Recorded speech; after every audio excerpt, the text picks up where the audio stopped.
আসসালামু আলাইকুম দর্শক, দেশ এবং দেশের বাইরে যে যেখান থেকে আমাদের এই ভিডিওটি দেখছেন সবাইকেই হাবিবুর রহমান মৎস্য প্রকল্পের পক্ষ থেকে শুভেচ্ছা এবং অভিনন্দন জানাচ্ছি। দর্শক, কথা বলছি আমি মোহাম্মদ মাহমুদ রাজীব এবং আমাদের মাছ চাষের যে প্রকল্প এইটার স্থান হচ্ছে ফরিদপুর জেলার ভাঙ্গা থানায়। দর্শক, আজকে আমাদের 1 বিঘা জল আয়তনের একটি পুকুর থেকে আমরা পদ্মা নদীর ছোট পোনা ডেলিভারি করতেছি। আমি যতগুলো পুকুরে চাষ করি তার ভিতরে এই পুকুরটাই আমার সব থেকে নোংরা পুকুর। প্রচণ্ড রকমের গাছপালা, লতা পাতা, ঝোপঝাড় এবং প্রচুর জৈব পদার্থ সম্পন্ন পুকুর। এই পুকুরেও আমরা পদ্মা নদীর রেণু দিয়েছিলাম। আল্লাহ পাকের অশেষ মেহেরবানিতে খুব সুন্দর পোনা হয়েছে এবং এইটার ভিতরে কিছুদিন আগে জাল টেনে আমরা বোয়াল, চিতল, রাক্ষসে মাছগুলোকে আলাদা করে ফেলেছি এবং কিছু পোনা এইখান থেকে আমরা অন্য একটি পুকুরে ট্রান্সফার করে নিয়ে গিয়েছি এবং বাকি যে পোনাগুলো ছিল এগুলাকে কয়েকদিন খাবার দিয়ে মোটামুটি অ্যাভারেজে 10,000 কেজি হয়ে গিয়েছে। এখন এই পোনাগুলোকে আমরা ডেলিভারি করতেছি। দর্শক, আজকে আমাদের প্রকল্প থেকে 4টি জেলায় পদ্মা নদীর ছোট পোনাটা যাচ্ছে। আমাদের এই পুকুর থেকে আজকে 7 কেজি পদ্মা নদীর ছোট পোনা যাচ্ছে যশোরের মনিরামপুর থানায় মোহাম্মদ তাওহিদ ভাইয়ের মৎস্য প্রকল্পে এবং এখান থেকে আমরা 2 কেজি পদ্মা নদীর ছোট পোনা পাঠাচ্ছি ফেনী জেলার সোনাগাজী থানায় এবং 1 কেজি পোনা চলে যাচ্ছে গোপালগঞ্জে। এই যে আমার এক ভাই, উনি গোপালগঞ্জ থেকে আসছে। আমরা 1 কেজি মাছ সাধারণত বিক্রি করি না, কিন্তু ভাইয়ের প্রচণ্ড রকমের আগ্রহ এবং ওনার অনুরোধের কারণে দিচ্ছি। উনি আমার পাশাপাশি গাড়ি নিয়ে চলে আসছে, এই জন্য বেসিক্যালি দেওয়া হচ্ছে। এবং আমাদের এই পুকুর থেকে আজকে 10 কেজি পদ্মা নদীর ছোট পোনাটা দিচ্ছি আমার এই ভাই রুহুল আমিন ভাইকে। দর্শক, এই রুহুল আমিন ভাইকে গত বছর আমরা 3 বার মাছ দিয়েছিলাম। আমাদের প্রকল্প থেকে 3 বার উনি পদ্মা নদীর চাপের পোনা নিয়ে গিয়েছিলেন। এর আগে কয়েকটা ভিডিওতে আমি বলেছিলাম যে আমাদের মাছ গত বছর যারা নিয়েছিল তারা প্রচুর নিবে এবছর, এবং গত বছর যারা আমাদের কাছ থেকে মাছ নিয়েছিল তাদের মধ্যে থেকে অনেকেই এবছর আমাদেরকে বুকিং করেছে। তো বেসিক্যালি এই বিষয়টা দেখানোর জন্যই আজকের ভিডিওটি করা। তো রুহুল আমিন ভাইয়ের সাথে একটু যদি কথা বলি। রুহুল আমিন ভাই, গত বছর আপনাকে আমরা কয়বার মাছ দিয়েছিলাম? 3 বার। এর আগে আপনি কি মাছ চাষ করতেন, হ্যাচারি না নদীরই? হ্যাচারির। তো আপনি গত বছরও আমাদের কাছ থেকে মাছ নিয়েছেন, এই বছরও আবার নিতে আসছেন, কি কারণে আসছেন একটু বলতেন যদি? এই মাছটা সব কিছুতে ভালো দেখে, এই কারণে তো আবারও নতুন করে নতুন মাছ আসছে, কেজিতে 10,000, এই কারণে মাছ নেওয়ার জন্য আসছেন। তো আপনার কাছে আমার একটা বিষয় জানার, যে সারা দেশের চাষিরা তো এই বিষয়গুলো জানতে চায়। আপনারা সাধারণত হ্যাচারির যে মাছগুলো দিয়ে চাষ করেন সেই মাছের সাথে আমাদের যে পদ্মা নদীর মাছের গ্রোথের একটা ব্যাপার, এটা কতটুকু ব্যবধান আপনার মনে হয়? একটু যদি আপনার অভিজ্ঞতা আমার সাথে শেয়ার করতেন। এটা অনেকটাই ভালো, কিন্তু আসলে যে এই মাছটা নিয়ে একবার চাষ করছে উনি বলতে পারবে। হ্যাঁ। আর যে না নিছে তে তো আর এটা নিয়ে কোনো বললেও তো উনি বুঝতে পারবে না। একবার যখন নিবে, নিয়ে চাষ করবে, তখন গেলা উনিও আমার মতন আবার আইসা নিতে হবে ইনশাআল্লাহ। আপনি যে হ্যাচারির মাছ দিয়ে চাষ করেছেন, হ্যাচারির মাছের আমি বদনাম করতেছি না, যারা ভালো হ্যাচারির মাছ নিয়ে কাজ করে তাদের জন্য দোয়া থাকলো। তবে হ্যাচারির মাছের সাথে আমাদের ন্যাচারাল ব্রিড করা নদীর মাছের তফাৎটা কেমন, একটু আইডিয়া দেন আমাকে। এর আগেও তো আপনি বিভিন্ন জায়গা থেকে মনে করেন 10 কেজি রুই চাষি দিছি। হ্যাঁ। আপনার 700-800 গ্রাম আসতে 1 বছর লাগতো। হ্যাঁ। আর এবার 4 মাস হইলো আপনার মাছ আমি চাষে দিচ্ছি। এখন 8 কেজি চাষে দিছি, এখন বর্তমানে 700-800 1 কেজি ওয়েট এরকম চলে আসছে 4 মাসে। দর্শক, উনি একজন চাষি এবং বলতে পারেন উনি একজন প্রান্তিক পর্যায়ের চাষি।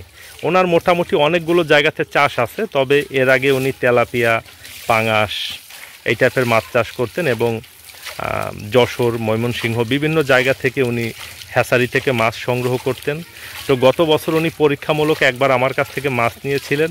কিছু মাছ নষ্ট হয়ে যাওয়ার কারণে একাধিকবার 3 বার আমার কাছ থেকে মাছ নিয়েছিলেন, মাছের গ্রোথ ভালো পাওয়ার কারণে। এবং আল্লাহ পাকের অশেষ মেহেরবানিতে এই বছর তিনি আবার মাছ নিতে চলে আসছেন।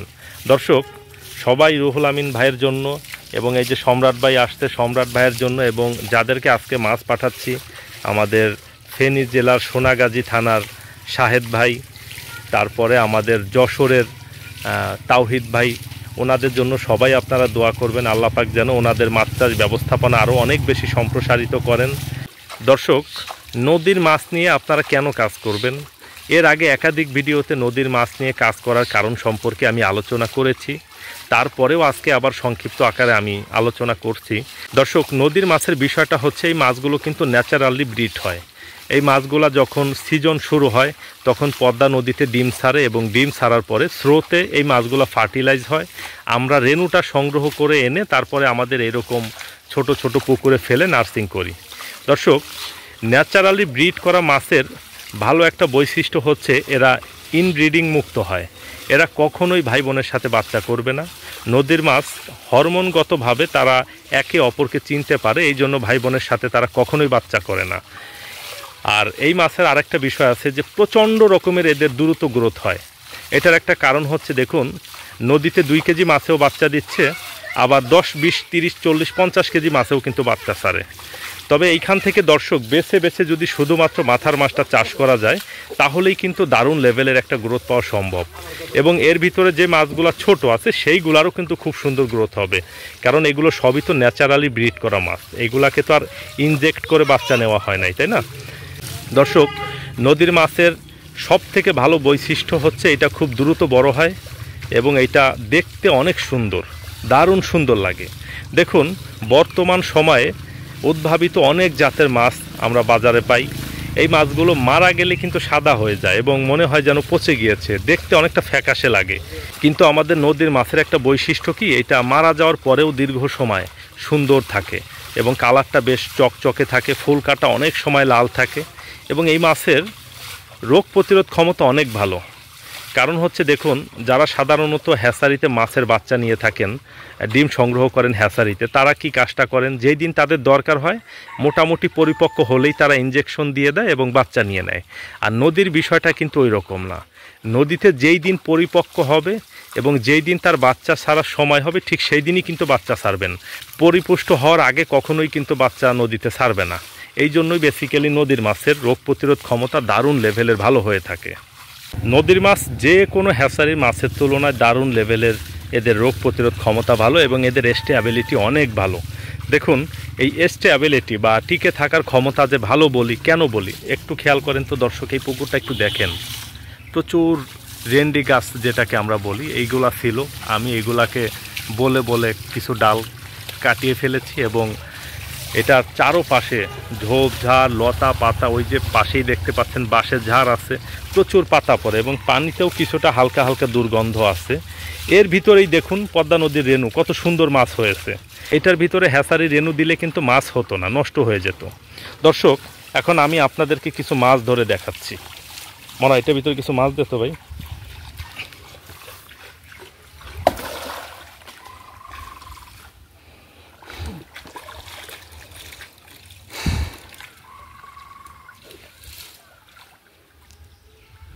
হ্যাঁ, দে হবে, দে হবে, দে সমস্যা নাই, দে না দিতে হবে না, দে নিয়ে একটু হাতে করে নিয়ে। দর্শক দেখুন, এইগুলাই আমাদের পদ্মা নদীর নতুন বছরের নতুন ছোট পোনাটা। আলহামদুলিল্লাহ কত সুন্দর।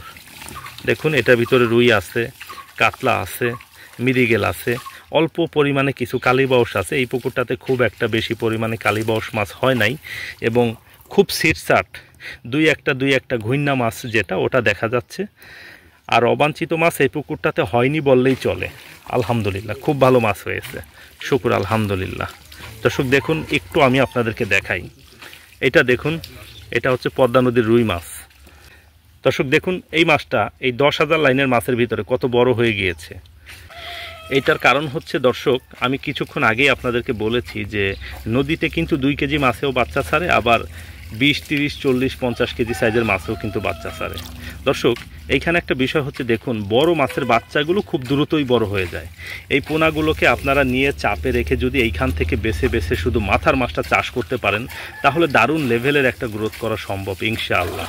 তো দর্শক এবং সম্মানিত চাষি ভাইয়েরা, এখন আমরা পর্যায়ক্রমে গাড়ি লোড করতেছি, আপনাদেরকে দেখাবো ইনশাআল্লাহ। ফেলে দেন। দর্শক রুহুল আমিন ভাই গত 4 মাস আগে এভারেজে 8টা-10টা লাইনের আমাদের পদ্মা নদীর যে চাপের পোনা উনি চাষে দিয়েছিলেন, সেইগুলা কিন্তু উনি শুধু কার্প জাতীয় মাছ চাষে দেন নাই ভাই। ওইটার সাথে আরও কি দিছিলেন ভাই? তেলাপিয়া মাছ দিছিলেন। সিপি তেলাপিয়া কতগুলা দিছিলেন? 8,500 পিস তেলাপিয়ার সাথে উনি কার্প জাতীয় মাছ চাষে দিয়েছেন। উনি যদি তেলাপিয়াটা না দিতেন তাহলে এগুলা সবই এখন কেজি ওভার হয়ে যেত, যেটা একটা আসলে অকল্পনীয় ব্যাপার মনে হয়। কারণ শুধু আমাদের মাছ বলেই যে বলছি বিষয়টা এরকম না। দেখুন এইগুলার প্র্যাকটিক্যালি আসলে ভালো রেজাল্ট আছে সারা দেশেই। আমি আরও ভিডিওতে আপনাদেরকে দেখাবো। গত বছর আমাদের কাছ থেকে মাছ নিয়ে গেছে, এই বছর ওনারা আবার এই বছর এসে নেবেন। আমি পর্যায়ক্রমে আপনাদেরকে ভিডিওতে দেখাবো ইনশাআল্লাহ। তো দর্শক, এখন আমরা মাছগুলোকে গাড়িতে লোড করব। আমাদের গাড়ি চলে আসছে, গাড়িতে পানিও ভরা হয়ে গিয়েছে। 4টা গাড়িতে আজকে আমাদের পদ্মা নদীর পোনা দেশের বিভিন্ন প্রান্তে চলে যাচ্ছে। দর্শক, পোনাগুলোকে এখন আমরা গাড়িতে লোড দিচ্ছি। তো আমরা দেখুন যে অক্সিজেন ছেড়ে রেখেছি, এটার ভিতরে আমরা কিছু পরিমাণে বরফ দিয়েছি এবং কিছু পরিমাণে এনার্জি সি দিচ্ছি। এটা এসকেপ কোম্পানির এনার্জি সি। এইটা দিলে বেসিক্যালি যে বিষয়টা হয়, মাছের পরিবহনগত যে ব্যাপারটা, ধকলজনিত সমস্যাটা অনেকটাই কমে যায়। এই জন্য আমরা কিছু পরিমাণে এনার্জি সি দিয়ে দেব। মাছগুলো যেহেতু ছোট, এই জন্য খুব বেশি দেব না, একেবারে পরিমাণে কম দিব। এইভাবে অক্সিজেন ছেড়ে মোটামুটি কিছুক্ষণ রেখে দিয়ে তারপরে মাছ লোড করব। মাছগুলোকে ওজন করার জন্য সবার আগে আমরা পাতিলে করে কিছু পানি দেই। পানি দিয়ে পানিটাকে আগে জিরো করে নিই এবং পানিটা ঝরাও ঠিক মতো। হ্যাঁ, এখন দাও ঢালো।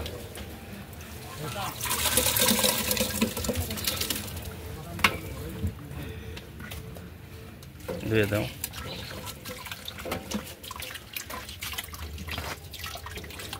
থাকো। 1 কেজি 370 গ্রাম হয়েছে, 1 কেজি 380 গ্রাম হয়েছে। হ্যাঁ, এটা দেই, আবার নিয়ে আসো। হ্যাঁ, দেখুন কত সুন্দর পোনাগুলো, একেবারে সুস্থ সবল আছে।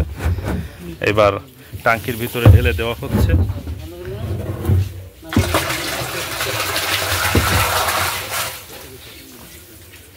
হ্যাঁ, দেখুন দর্শক কত সুন্দর আছে মাছগুলো, সুস্থ সবল আছে আলহামদুলিল্লাহ। এইভাবেই ওজন করে প্রত্যেকটা টাঙ্কিতে আমরা মাছগুলোকে লোড করব এবং লোড করে দেশের বিভিন্ন প্রান্তে পাঠিয়ে দিব। এই টাঙ্কিতে 7 কেজি পদ্মা নদীর ছোট পোনা যাচ্ছে যশোর মনিরামপুরের তাওহিদ ভাইয়ের মৎস্য প্রকল্পে।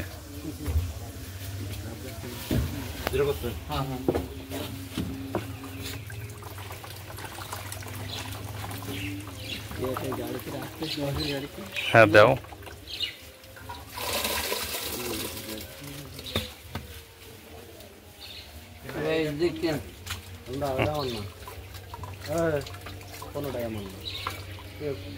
থাকুক। 2 কেজি 130 গ্রাম। ঠিক আছে। হ্যাঁ হ্যাঁ, এই শখ এটা ঢাল।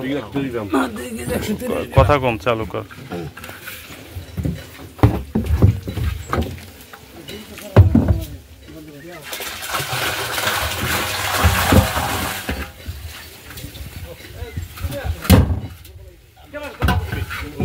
দর্শক, এই গাড়িতে আমরা 2 টাঙ্কিতে পদ্মা নদীর ছোট পোনাটা দিয়েছি। এই পোনাগুলো চলে যাবে কুমিল্লা জেলার দেবিদ্বার থানাতে মোহাম্মদ রুহুল আমিন ভাইয়ের মৎস্য প্রকল্পে। দেখুন কত সুন্দর সুস্থ সবল পোনা আলহামদুলিল্লাহ। পাশে আরও একটি গাড়িতে পানি করা হচ্ছে, ওইটাও লোড করা হবে। এবং যশোরের যে গাড়িটা, ওইটা অলরেডি ছেড়ে গিয়েছে, ওইটা অনেকটা পথ চলে গিয়েছে হয়তোবা। দর্শক, এই গাড়িটা চলে যাবে ফেনীতে, ফেনী জেলার সোনাগাজী থানায় মোহাম্মদ শাহেদ ভাইয়ের মৎস্য প্রকল্পে। দর্শক, এই গাড়িটা চলে যাচ্ছে গোপালগঞ্জে সম্রাট ভাইয়ের মৎস্য প্রকল্পে। ওইটা কি? ওটা তো দর্শক একটা চিতল মাছ সম্রাট ভাইকে দিচ্ছি। দেখুন পদ্মা নদীর চিতল মাছ কত সুন্দর। এগুলো আমরা প্রচুর পাই কিন্তু ফেলে দিই। আমাদের যে বিল আছে, বিলে ফেলে দেই। বারবার বাছাই করার পরেও কিছু থেকে যায়। দিয়ে দেব। ছোটটাই এটা কিন্তু আবার পুকুরের ভিতর দিয়ে না, পোনার ভিতর আলাদা বড় মাছের সাথে এটা দিয়ে কোনটাই দেবে ওই মাছের দেখ আপাতত ট্যাঙ্কিতে নেক, সমস্যা নাই। তো দর্শক সবাই ভালো থাকবেন, সুস্থ থাকবেন, আমার জন্য সবাই দোয়া করবেন। আসসালামু আলাইকুম।